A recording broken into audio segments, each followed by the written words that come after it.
Selamat datang di Radio Cerita Malam. Kisah hari ini sangat mengejutkan. Pastikan kalian sudah subscribe dan mari kita masuk ke ceritanya. Chapter 1. Kamu pikir kamu bisa masuk ke dalam keluarga ini dengan mudah? Mimpi lebih baik, Ratih. Suara Bu Laras membuat udara di ruang tamu semakin tegang. Ratih dengan tangan gemetar memegang cangkir kopi, mencoba menatap mata mertuanya yang penuh dengan kebencian. Segalanya dimulai dengan indah bagi Ratih. 5 tahun lalu, ketika Adi memperkenalkan Ratih pada keluarganya, hidupnya seolah memasuki babak baru yang menjanjikan. Sebagai anak tunggal dari pasangan yang cukup berpengaruh, Adi terlihat seperti pria ideal. Dengan pekerjaan mapannya di perusahaan teknologi ternama dan kepribadian yang hangat, banyak yang mengira pernikahan mereka adalah pasangan sempurna. Namun, di balik senyum semringah di depan kamera pernikahan, Ratih kerap merasa sebuah awan gelap menyelimuti hubungannya dengan keluarga Adi, terutama hubungan dengan Bu Laras. Wanita pemilik restoran Padang Kondang itu memang terlihat ramah di depan orang banyak, tetapi Ratih tahu, di balik mata tajamnya tersembunyi sesuatu yang lain. Sebuah niat yang tidak pernah ia mengerti sepenuhnya. Di rumah mewah di kawasan Menteng, semua teratur sedemikian rupa. Meja makan lengkap dengan pernak-pernik yang menunjukkan status keluarga terpandang. Sementara Adi terkadang merasa terasing di tengah gemuruh kesibukan bisnis mereka. Entah bagaimana, Ratih juga semakin merasa terasing, terutama ketika ia mengetahui Adi terjebak dalam masalah keuangan di kantor. Sesuatu yang dengan cermat ia tutupi dari dirinya. Malam itu, Ratih kembali ke kenyataan ketika suara Bu Laras memecahkan lamunan. Jangan kira aku nggak tahu tentang bisnismu dengan mantan pacarmu itu. Ah, gadis sepertimu memang susah dipercaya. Ratih terhenyak, rahasia tentang startup kecilnya Rasa Hati, yang ia kembangkan dari hasil keringatnya sendiri telah sampai ke telinga Bu Laras. Namun, Ratih lebih terkejut ketika ia tahu Bu Laras tahu lebih dari yang ia kira. Dengan tangan dingin meremas ponselnya, ia membuka aplikasi WhatsApp dan menemukan pesan terakhir yang memperkuat rasa khawatirnya. Ayo bertemu. Ada sesuatu yang perlu dibicarakan. Bunyinya dari nomor yang ia ingat betul milik Adi. Ma, aku hanya ingin... Ratih mencoba menjelaskan tetapi suaranya tertelan oleh ketidakberdayaan. Kamu pikir kamu bisa mengambil Adi dariku? Lihatlah siapa yang dia pilih pada akhirnya.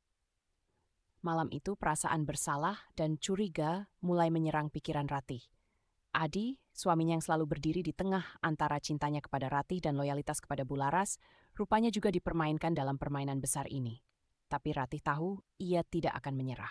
Perjalanan baru akan dimulai. Bagaimanapun juga, ia harus siap menghadapi segala resiko demi kebenaran yang selama ini tersembunyi di bawah lapisan perseteruan keluarga ini. Chapter 2. The First Crack. Pagi itu, udara Jakarta terasa lebih dingin dari biasanya. Ratih duduk di meja makan menatap kosong ke arah taman kecil di belakang rumah. Matanya memburu detail yang tak biasa. Sekecil apapun itu, ia berharap menemukan alur yang dapat dipahami dari labirin perasaannya. Bu Laras baru saja pergi ke restorannya, meninggalkan aroma parfum khas yang selalu membuat Ratih ingin menghindar. Adi datang dari arah dapur, memegang secangkir kopi yang warnanya kontras dengan dinding putih dapur. Pagi, sayang, sapanya dengan nada lelah yang tak bisa ditepis. Ratih menganggukkan kepala, rasa nyaman yang biasanya ada entah sejak kapan hilang dari situ. Mas, kita harus bicara. Ratih akhirnya memecah kesunyian. Dia menatap Adi yang mulai gelisah. Tentang bisnis ini Rasa Hati jelasnya. Hati-hati memilih kata.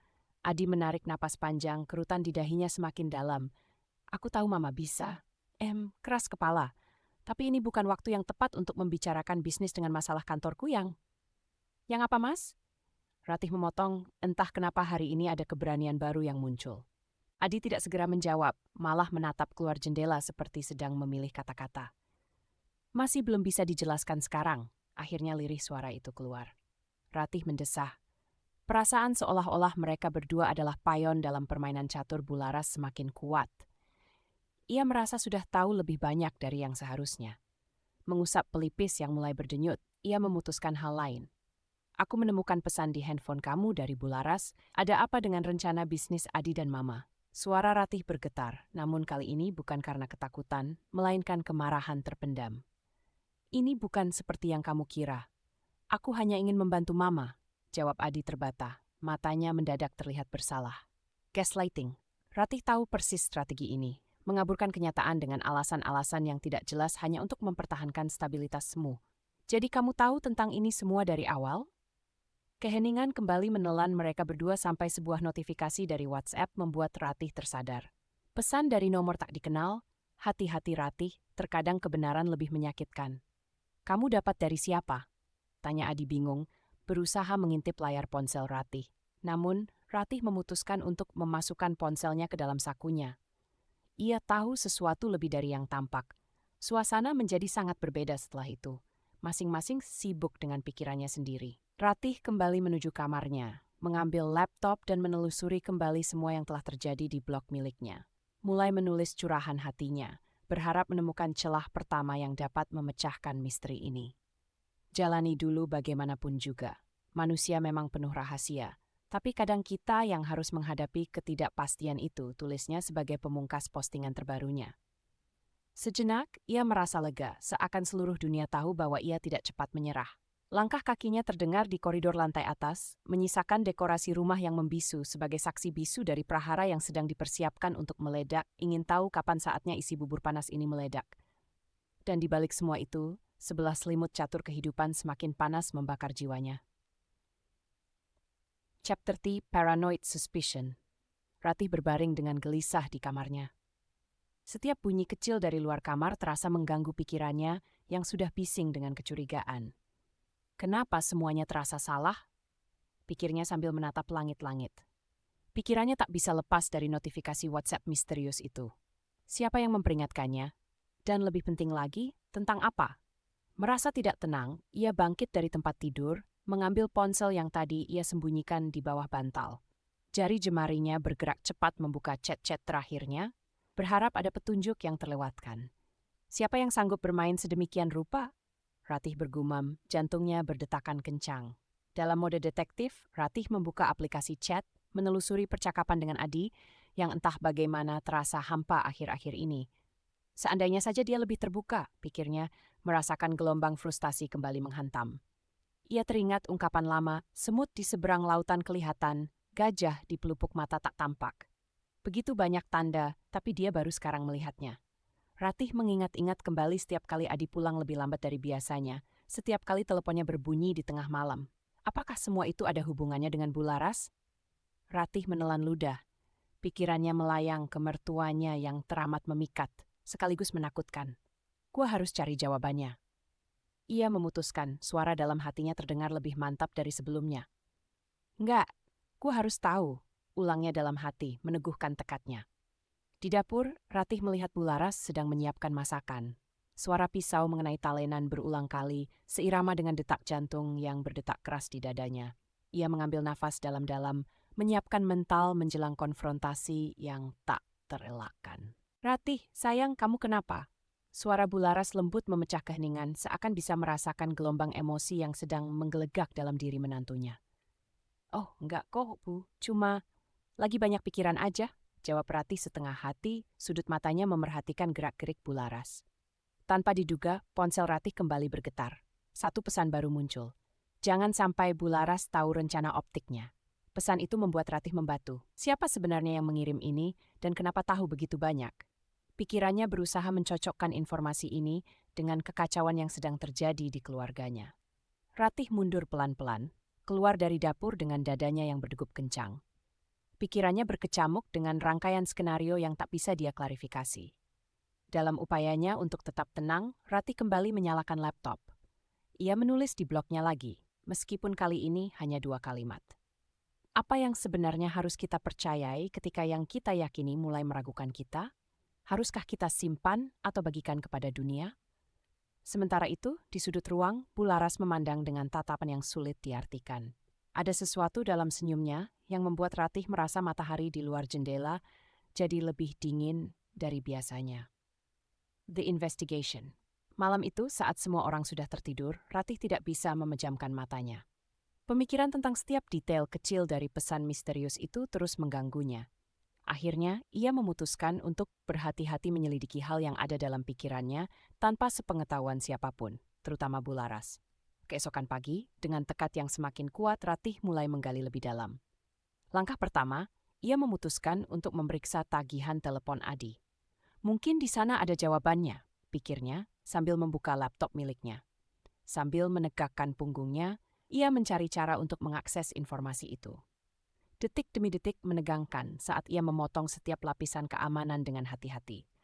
Begitu rasa puas muncul karena berhasil, ia melihat daftar panggilan jamnya janggal, terutama nomor yang tampaknya berkaitan dengan urusan bisnis rahasia Adi yang selama ini dirahasiakan. Namun, satu nomor terus muncul berulang kali di malam hari, sebuah nomor yang tidak ia kenali. Gua harus tahu siapa ini, pikirnya sambil mencatat nomor tersebut. Dengan cepat, ia membuka aplikasinya dan mencari informasi lebih lanjut. Tiba-tiba, Ratih mendengar suara yang sangat dikenalnya. Suara dari kamar sebelah di mana Bularas biasanya menonton sinetron malam. "Ada apa ini?" gumam Ratih, sambil bergerak mendekati pintu. Diam-diam mendengarkan suara. Meski volume suara sinetron di TV cukup tinggi, ia mendengar percakapan samar yang membuat darahnya berdesir. Sepertinya Bularas sedang berbicara dengan seseorang melalui telepon. Seketika, hati Ratih menjadi dingin. Tidak mungkin, pikirnya. Pendirian Ratih semakin kokoh, tekad dalam hatinya semakin membara. Dia akan menyelesaikan semua ini, tidak akan membiarkan seseorang memanipulasinya sesuka hati. Hari berikutnya, seolah menganggapnya bagian dari rutinitas baru, Ratih mengikuti Bularas diam-diam sambil dia pergi ke restoran di Kelapa Gading. Di sanalah tempat semua cerita ini konon berawal. Dengan menggunakan mobil kecilnya, Ratih meninjaunya dari kejauhan, melihat kemana ibu mertuanya pergi, siapa yang ditemuinya. Disinilah Ratih menyaksikan sesuatu yang mengejutkan. Bularas bertemu dengan seseorang yang wajahnya terlalu dikenalnya. Salah satu partner bisnis Adi, berbincang akrab sambil menyerahkan amplop tebal yang mencurigakan. Ada sesuatu yang sangat salah di sini. Rasa gemetar bergemuruh dalam tubuhnya, tetapi juga mendorong Ratih mendekati kebenaran yang selama ini terhalang. Begitu sampai di rumah, Ratih segera menyusun informasi yang didapatkannya.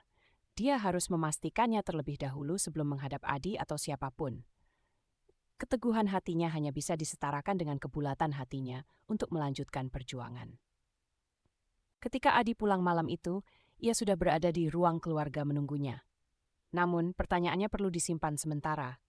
Tidak satupun dari kata-kata yang akan ia ucapkan ke Adi disusun tanpa indikasi awal. Ratih memutuskan, dalam sepi ruang itu, bahwa ia akan memainkan kartunya lebih berhati-hati dari sebelumnya. Detik-detik perhitungannya berubah menjadi malam yang sunyi di rumah besar kawasan Menteng ini, seakan menggema bahwa ini baru sekedar awal dari skenario besar di dalam drama hidupnya. Disinilah Ratih berbisik pelan ke dirinya sendiri. Ini belum selesai. Ini baru permulaan. Chapter 5. False Relief. Ratih bangun pagi dengan rasa gelisah yang aneh. Tapi ada rasa optimis yang tak terjelaskan.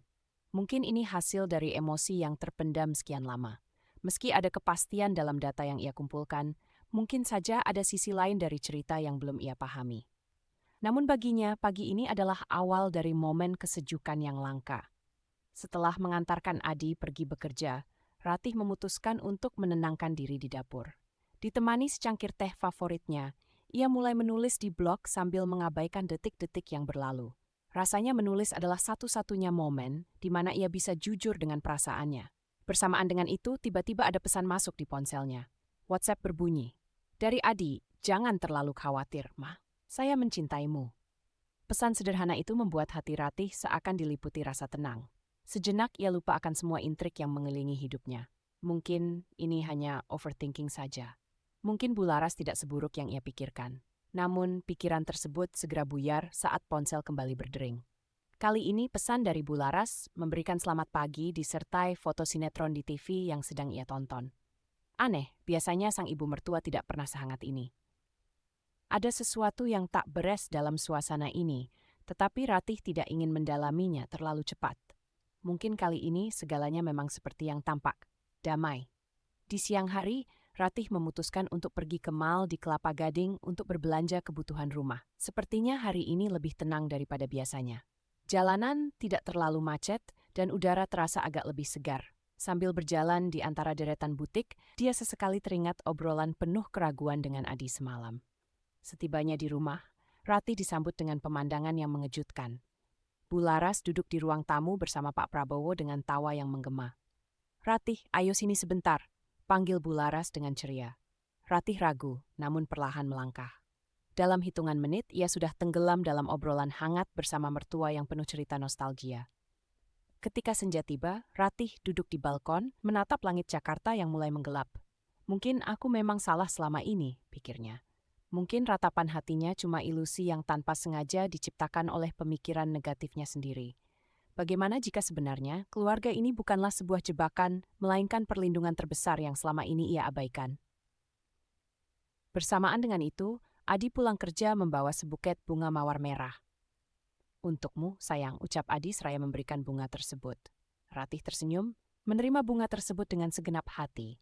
Ada rasa cinta yang kembali mengisi celah kosong di hatinya. Begitu hangat hingga Ratih berpikir mungkin ia tak perlu lagi meragukan apapun. Namun di sudut pikirannya, bersemayam pertanyaan yang semakin samar seiring waktu. Mungkin benar semua bukan tipu muslihat. Mungkin ia membisik dalam hati merajut kembali harapan yang pernah hilang. Chapter 6. The Smoking Gun. Ratih tak bisa tidur. Ada perasaan aneh yang bergemuruh di dadanya seperti badai yang sedang mengumpulkan kekuatan. Suara tik-tak jam berdetak membuat segalanya bertambah sunyi. Meski pikirannya berusaha meyakinkan dirinya bahwa semuanya sudah baik-baik saja, tetap ada sesuatu yang mengganjal di hatinya. Dia beranjak dari tempat tidur, langkah kakinya menuju ke sudut ruangan tempat dokumen-dokumen disimpan. Dengan hati-hati, ia mengekstrak sebuah amplop tanpa nama dari laci tersebut. Perlahan-lahan, ia membukanya dan melihat beberapa dokumen yang tampak mencurigakan. Matanya segera terbuka lebar membaca isi dari kertas-kertas berikutnya. Jantungnya hampir berhenti berdetak saat ia menemukan surat perjanjian dan bukti transfer atas nama pria yang sangat ia kenal. Nama Pak Prabowo tertera jelas di sana, dengan sejumlah uang dalam jumlah yang tidak masuk akal. Tapi yang membuatnya lebih syok adalah surat lainnya, hasil tes DNA yang membuktikan bahwa Ratih adalah anak dari Pak Prabowo. Pikiran Ratih berputar-putar. Apakah ini semua hanya mimpi yang absurd atau kenyataan yang kejam? Batinnya berteriak keras, tetapi tidak ada suara yang keluar. Dieksekusi oleh pengkhianatan yang tidak pernah ia bayangkan. Bagaimana mungkin? Ia merasa dunianya runtuh. Ratih merasakan dingin yang menyusup ke tulang sumsum. Tangannya bergetar ketika ingin merobek surat-surat itu.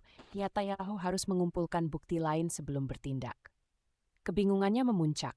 Tak ada tempat untuk bersandar. Tak ada yang bisa dipercayai. Pagi harinya, Ratih menatap rupa Adi yang tertidur. Apakah dia tahu semua ini? Pertanyaan itu menghantuinya, merobek inti dari hubungan mereka. Saat ia menyiapkan sarapan, teleponnya berbunyi, pesan dari grup WhatsApp keluarga. Dinner bersama di restoran, malam ini jam 7. Pesan dari Adi. Namun, ikon dari Bularas yang segera membalas dengan emoji hati membuat Ratih semakin curiga. Bahkan di antara kepalsuan emoji, Ratih tahu ketulusan tidak ada. Masih dalam kebingungan, Ratih memutuskan untuk menghadiri acara makan malam dengan niat menemui mantan pacar yang juga memiliki sejarah dengan restoran buatan Bularas. Sebelum berangkat, mata Ratih terus-terusan melirik amplop misteri yang kini terselip aman dalam tasnya. Ia tahu apapun yang akan terjadi malam itu adalah titik balik. Restoran penuh keramaian namun sepi di hatinya. Saat hidangan disajikan dengan tangan gemetar, Bularas menyapanya dengan tatapan yang sulit diartikan. Kebahagiaan palsu memancar, tapi Ratih tahu apa yang tersembunyi di balik segalanya. Kebenaran tiba-tiba menghantam tanpa ampun saat percakapan panas terjadi di meja makan. Ratih yang tak tahan dengan kepalsuan membuka surat DNA depan semua orang. Nafas tertahan sebelum akhirnya meledakkan suara tangisan dan amarah yang lama terpendam. Kebenaran yang berujung pilu tetapi tak terbantahkan. Kenyataan yang menyayat tanpa penawar. Dengan suara pecah, Adi berusaha menjelaskan. Tetapi Ratih sudah hanyut dalam samudera kecewa yang dalam. Tangannya genggam surat-surat sakral, dokumentasi yang mengubah seluruh jalan cerita hidupnya. Bularas yang semula hanya menghela napas, kini jatuh dalam pelukan pahit kenyataan. Rencana balas dendamnya terungkap. Makan malam itu berakhir dengan kenangan buruk tanpa celah untuk memperbaiki, dan mungkin tak akan pernah ada. Cinta yang luluh lantak membongkar kebenaran, dan tinggallah Ratih mudik pergi, memeluk gulanya sendiri di tengah semua yang menjadi abu. Chapter 2. The Twisted Reality. Setelah malam yang menghancurkan itu, Ratih duduk di tepi tempat tidur di hotel kecil pinggiran Jakarta yang memberinya sedikit rasa damai. Mendung menutupi langit pagi, seolah memberikan refleksi pada perasaannya yang kusut. Air mata sudah mengering, tetapi hatinya masih terasa berat dengan serpihan kebenaran malam itu. Semuanya terasa tidak nyata. Ratih merapal dalam hati. Matanya menyorot layar ponsel yang menunjukkan pesan-pesan tak terbaca dari Adi. Dia ingin menjauh, memberi ruang untuk berpikir jernih. Pesan-pesan Adi di WhatsApp semakin banyak tapi dibiarkan tanpa balasan. Ratih akhirnya memutuskan untuk mencari jawaban atas teka-teki yang masih membebani pikirannya. Dia menghubungi seseorang yang pernah menjadi bagian dari hidupnya. Seseorang yang mungkin mengetahui lebih banyak tentang cerita-cerita yang jarang dibicarakan. Bertempat di sebuah kafe di pinggir kota, ia bertemu Yandi, mantan pacarnya dan kini partner bisnis di startup Rasa Hati. "Hai Ratih, aku langsung terbang ketika dapat pesanmu tadi pagi," ucap Yandi dengan senyum yang mencoba menenangkan suasana. "Aku tahu ini bukan waktu yang tepat untuk curhat, tapi kita harus bicara," jawab Ratih dengan suara bergetar. Memulai pembicaraan dengan seseorang dari masa lalu membawanya jauh ke dalam memori yang dia pikir sudah lama terkubur. Tentang Bularas. "Apa kau tahu sesuatu yang belum aku tahu?" tanyanya mempersingkat pembicaraan. Yandi terdiam sesaat memandang Ratih dalam-dalam. "Ini bukan hal yang mudah untuk diceritakan. Tapi aku pernah dengar dari ayahku yang dulu sering satu sanggar dengan Bularas bahwa ada rahasia besar yang disimpan keluarga kalian," ungkap Yandi. Suasana kafe yang semula tenang mendadak berubah menjadi arena konflik batin bagi Ratih. Apa mungkin semua yang terjadi ada hubungannya dengan masa lalu Bularas? Pikir Ratih, melangkah lebih dalam memori-memori sekedarnya yang mulai terbuka. Di antara secangkir kopi yang kini mendingin, Yandi akhirnya membuka suara. "Ayahku pernah bilang, hubungan Bularas dan ayah kandungmu penuh rahasia. Ayahmulah sebenarnya cinta pertama Bularas, tetapi menikah dengan ibumu karena paksaan keluarga. Bularas merasa terkhianati dan merencanakan sesuatu yang lebih besar daripada sekadar menguasai keluargamu. Dia mengontrol sejak lama." Penjelasan Yandi itu seperti hantaman keras di kepala Ratih. Semua mulai masuk akal. Mengapa Bularas memberikan Amara, ayah Ratih, posisi tinggi di restorannya? Mengapa dia selalu menekan hidup Ratih dan Adi? Sebuah dendam lama yang dijaga rapi akhirnya terungkap di balik masakan Padang yang selalu digembar-gemborkan. "Jadi ini lebih dari sekedar luka cinta lama?" tanya Ratih dengan suara lirih yang hampir tak terdengar. Yandi hanya mengangguk, merasa bingung sekaligus lega bisa membagikan beban ini kepada Ratih. Kenyataan baru ini menguak lapisan baru dari keluarga, yang ternyata memang dibangun di atas fondasi kebohongan dan niatan buruk dari masa lalu. Ratih dihadapkan pada keputusan sulit antara menyimpan rahasia ini atau mengambil tindakan untuk menyelamatkan sisa-sisa keluarganya yang telah hancur. Dalam hatinya ada konflik yang harus dituntaskan, dan langkah selanjutnya adalah miliknya. Dia sadar, ini lebih dari sekadar masalah hubungan rumah tangga, ini adalah pertempuran untuk menemukan makna sebenarnya dari kejujuran dan keberanian. Setelah semua yang terkuak, Ratih tahu dia bukan lagi Ratih yang kemarin. Pilihan ada di tangannya untuk membongkar segalanya atau membiarkannya melawan waktu.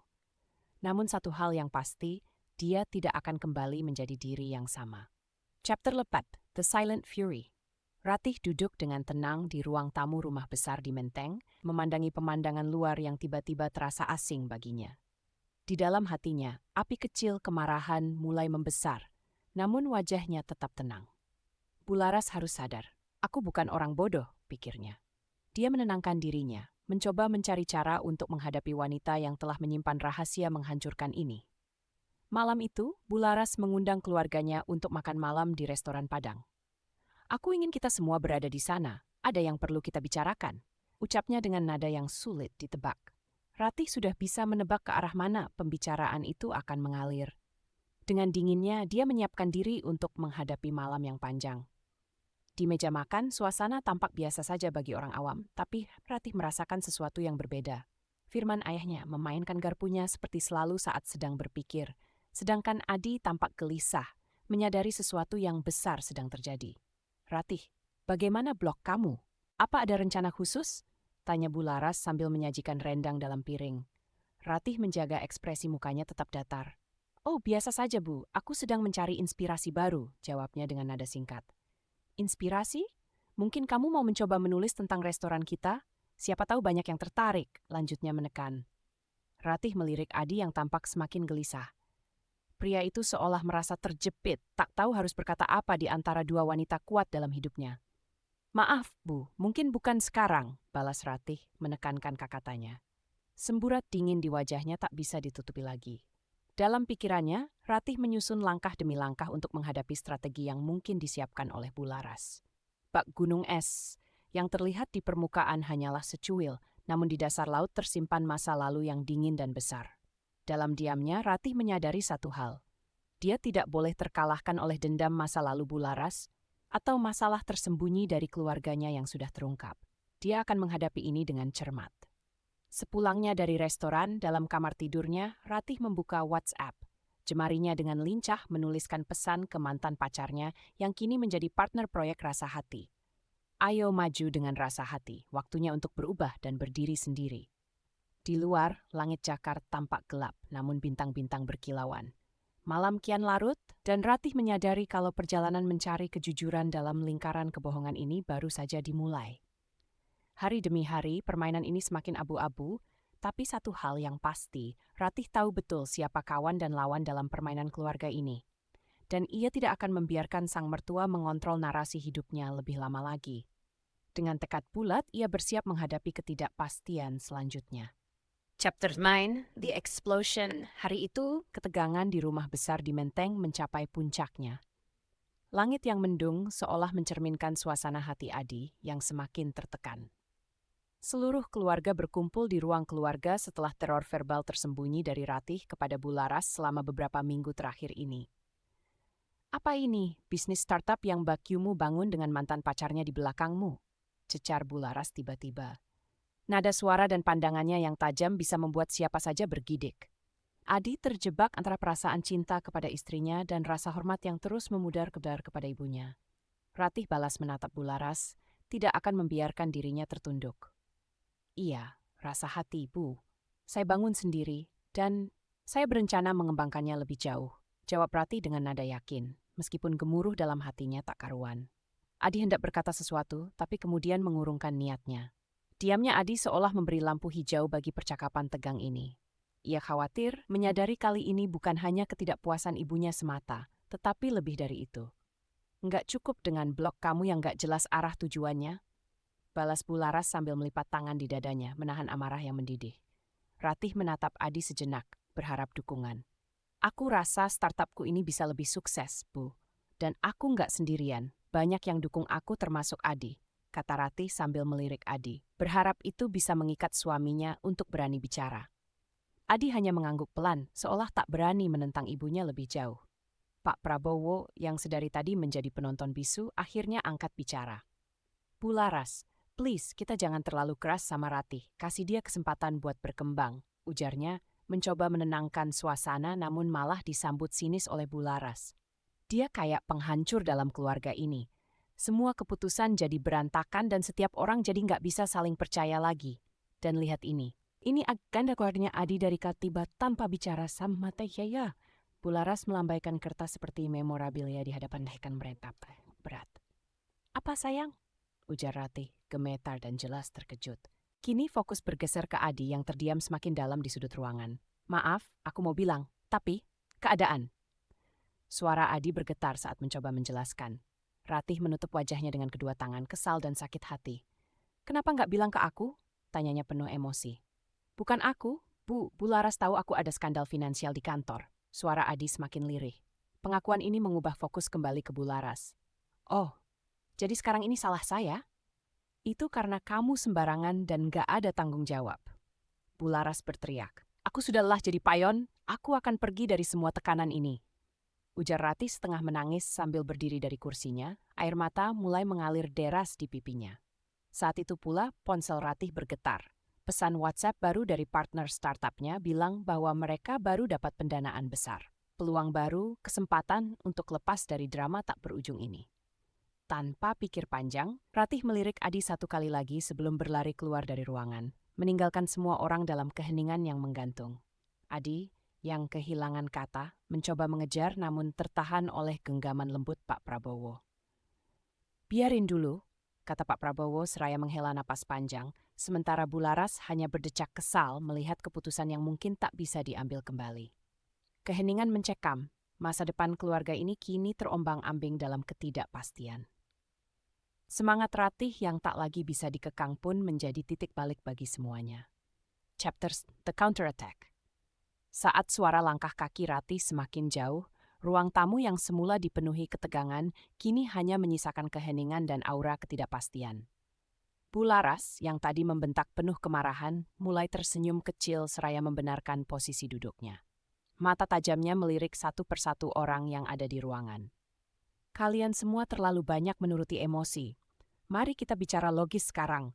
Suara Bu Laras memecah keheningan dengan nada yang kembali tenang, namun mengandung ketegasan yang membuat Adi dan Pak Prabowo sedikit bergidik. Adi menghela napas berat, merasa terkepung tanpa bisa lari kemana-mana. Bu, kita harus bicara soal ini pelan-pelan. Jangan terbawa emosi, ujarnya, mencoba mengontrol situasi yang mulai kembali memanas. Nggak usah kamu yang atur ya, Di. Kamu ini anak saya, bukan atasan saya. Apalagi sekarang, lihat siapa yang bikin masalah di kantor. Itu hasil dari mengikuti kata hatimu sendiri tanpa pikir panjang. Bu Laras tidak membuang waktu sedikit pun untuk kembali menyerang Adi. Makanya saya coba jelasin dulu, tapi Bu Laras selalu... Adi mencoba membela diri, namun langsung dipotong oleh Bu Laras. Kamu terlalu terpengaruh oleh Ratih. Dia itu lebih banyak masalahnya dari yang bisa kamu lihat. Apa kamu lupa dia itu dibesarkan sama siapa? Dari keluarga broken home yang bikin dunia ini jadi drama. Tuduh Bu Laras tanpa perasaan. Pak Prabowo menoleh dengan ekspresi iba pada Adi, namun di dalam hatinya ia tahu bahwa ada benarnya juga yang Bu Laras katakan. Namun, dia bersikap bijak dan memilih diam, melihat bahwa ini saatnya Bu Laras melampiaskan seluruh perasaannya. Dan kamu, Pak Prabowo, Bu Laras beralih dengan pandangan menusuk kepada suaminya. Kamu kira aku nggak tahu soal rencana pensiunmu itu? Semua ini jadi berantakan karena kamu selalu pilih diam nggak mau ngomong. Pak Prabowo terkejut namun berusaha mempertahankan ketenangannya mencoba merespons. Aku hanya ingin kita punya waktu lebih buat keluarga. Buat kita. Rencana ini juga untuk kita ke depannya, tetapi aku butuh waktu untuk menyelesaikan semuanya. Tuh kan, diem lagi. Itu alasanmu selalu sama, kita kayak nonton sinetron saja jadinya. Ini nyata. Kamu harus lebih sadar, ucap Bu Laras, berusaha memancing keraguan dalam hati suaminya. Sementara itu, Adi hanya bisa tertunduk, merasakan bahwa dalam sudut hatinya ada kebenaran di balik setiap kata-kata pedas yang Bu Laras lontarkan. Dia duduk lagi, merasa makin terpuruk sementara bayang-bayang kebenaran yang harus dia hadapi semakin nyata. Aku nggak bisa terus begini, aku cuma pengen kalian semua ngerti, tapi malah jadi kayak terdakwa di rumah sendiri.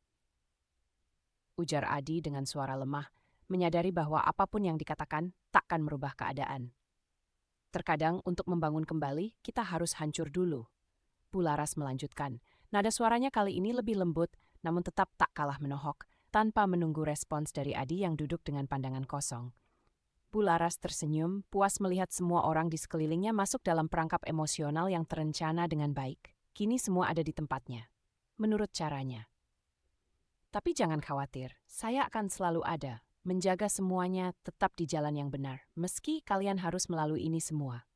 Toh, pada akhirnya, semua orang pasti menyadari siapa yang benar-benar ada untuk mereka. Katanya menutup dengan nada kemenangan yang subtil.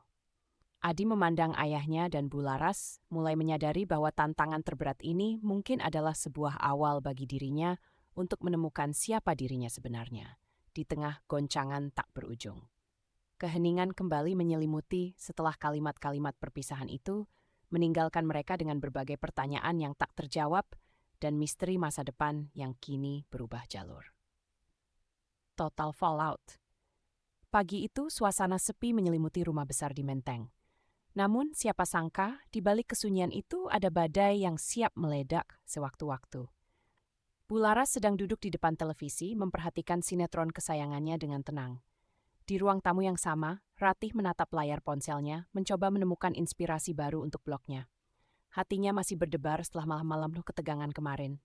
Masih nggak percaya ya? Selama ini Bu Laras udah memanipulasi semuanya. Bisik Ratih kepada Adi yang duduk di sebelahnya, menatap kosong ke arah lantai. Entahlah, semua ini kayak cerita fiksi nggak masuk akal. Tapi aku tahu ada yang lebih dalam, jawab Adi penuh keraguan. Belum sempat Ratih menanggapi, tiba-tiba notifikasi WhatsApp-nya berbunyi. Sebuah pesan tak terduga masuk dari temannya yang bekerja di firma hukum Pak Prabowo. "Kak Ratih, aku baru dapat info dari kantor. Katanya firma Pak Prabowo mau dijual, padahal kita nggak pernah dengar yang kayak gitu. Apakah Ratih tahu?" Bagai tersambar petir, Ratih langsung menunjukkan pesan itu ke Adi. "Ini apa maksudnya? Apa kamu tahu soal ini, Di?" Sebelum Adi bisa menjawab, Pak Prabowo masuk ke ruangan dan terdiam saat melihat ekspresi terkejut di wajah mereka berdua. "Kalian udah tahu? Nggak seharusnya kalian tahu dengan cara seperti ini. Di sini siapa lagi yang bakal dikhianati? Apa kita cuma payon dalam permainan semua orang?" Ratih mulai kehilangan kesabarannya. Sementara Bularas yang mendengar percakapan itu cuma bisa tersenyum tipis dari balik layar televisi. Memangnya siapa lagi yang lebih tahu kartu apa yang harus dimainkan, kalau bukan dirinya? "Tenang semua, kita bisa bicarakan ini," ujar Pak Prabowo sambil menghela napas berat. "Bicarakan apa lagi, Pak? Ini sudah lebih dari cukup. Semua rahasia ini," suara Ratih pecah di tengah emosinya. Di saat yang bersamaan, Bularas menerima telepon dari manajer restorannya yang mengatakan bahwa ada gosip tidak enak tentang keluarga yang beredar di media. Ketegangan makin meningkat ketika layar televisi menayangkan berita yang mempertanyakan integritas firma Pak Prabowo dan konflik internal di dalam keluarga yang bocor ke publik. "Oh, jadi kalian baru tahu?" Bularas memutuskan untuk mengungkap rencananya. "Aku cuma mau semua ini menguntungkan kita. Aku bahkan udah yakin ini bakal jadi sarana kita untuk bisa berubah lebih baik lagi bersama." Nada suaranya menenangkan, namun ironis. Tanpa disadari, keluarga mereka sudah jadi bulan-bulanan publik. Semua orang mengkritik, memberikan komentar tajam dari sosial media, hingga media berita ternama mulai menyoroti. Tak ada satupun yang bisa menghindar. Adegan ini itu akhirnya memecah bentang sikap pendiam Adi. "Mama, Papa, kita nggak bisa terus begini. Semua udah kacau. Nggak seharusnya kita saling menghancurkan begini." "Akhirnya kamu berani bicara," respon Bularas. Namun kali ini nadanya berbeda, ada sedikit getar emosi yang mungkin tidak disadarinya. Dokumentasi keluarga yang selama ini nampak kuat berangsur runtuh. Terasa begitu lemah justru di tengah raihan periahan gedung-gedung, rumah besar kawasan Menteng ini. Mungkin bagi mereka ini adalah akhir, namun bagi beberapa dari mereka ini adalah awal untuk menerima kebenaran-kebenaran baru yang belum pernah mereka sebutkan. Resolution and lesson. Ratih duduk terdiam di atas tangga yang menghubungkan lantai atas dan bawah rumah besar Menteng itu, air matanya mulai mengering. Tatapannya kosong menembus dinding seakan mencari jawaban dari kekacauan yang melanda keluarganya. Baru kali ini, ia merasa begitu kecil di rumah ini, seolah-olah tak berarti. Di tengah kebisingan berita dan bisikan warga yang menggunjing, akhirnya Ratih pantang menyerah untuk mengakhiri semua drama ini. "Mau sampai kapan kita perang dingin begini?" Suara Adi terdengar dari belakang. Ia berjalan menuju Ratih dengan wajah lusuh, menyiratkan beban yang tak kalah berat. "Aku capek, Ratih. Aku capek terus-terusan begini," tambah Adi sambil duduk di samping istrinya. Ratih menggenggam tangan Adi erat. "Aku juga capek. Bukan seperti ini hidup yang kita impikan dulu. Aku tahu mungkin aku nggak selevel sama keluargamu, tapi aku mencintaimu, Adi. Aku mau kita tetap bersama, bagaimanapun caranya." "Coba kita bicarakan sama-sama ya." "Dengan Mama dan Papa," jawab Adi. Di ruang tengah, Pak Prabowo kini berdiri di depan jendela besar, menatap keluar. Namun pikirannya tidak benar-benar di sana. Di sebelahnya, Bularas masih sibuk dengan teleponnya. Bisikan rumor makin tajam dan menyakitkan dari hari ke hari. Beban itu mulai terasa berat di pundak keluarga besar Harsono. "Mapa, kita harus bersatu, sayangilah kami," ungkap Adi dengan suara yang hampir pecah. Bularas menurunkan ponselnya, matanya perlahan berkaca-kaca. "Ini semua karena masa lalu yang kubawa, yang seharusnya nggak perlu kamu semua tanggung. Maafkan aku." Keheningan menyelimuti. Hanya terdengar suara gemerisik dari daun pintu yang berderit oleh angin sore. Pak Prabowo akhirnya ikut bicara. Suaranya lebih halus dari biasanya. "Kita bisa memulai dari awal. Mungkin ini waktu yang tepat untuk melupakan semua yang sudah berlalu."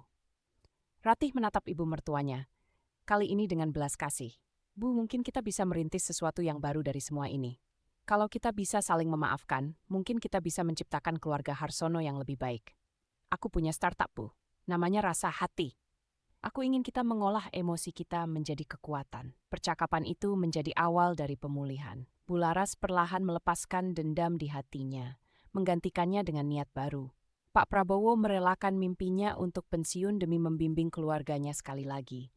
Adi dan Ratih dengan cinta yang makin kuat melangkah ke depan. Kita bisa belajar dari kesalahan ini, ujar Bularas, dengan saling memaafkan, saling memberi ruang. Keluarga Harsono akhirnya mengetahui bahwa kebenaran dapat membebaskan mereka. Meski berita tentang mereka masih bergema di luar, mereka sekarang memiliki kekuatan baru, hati yang bersih, dan keinginan untuk memperbaiki. Ini waktunya kita berpaling, tutup Pak Prabowo, memulai satu lembar baru yang tanpa rahasia. Insignita Hardy Securum, like, subscribe, and see varieties about this.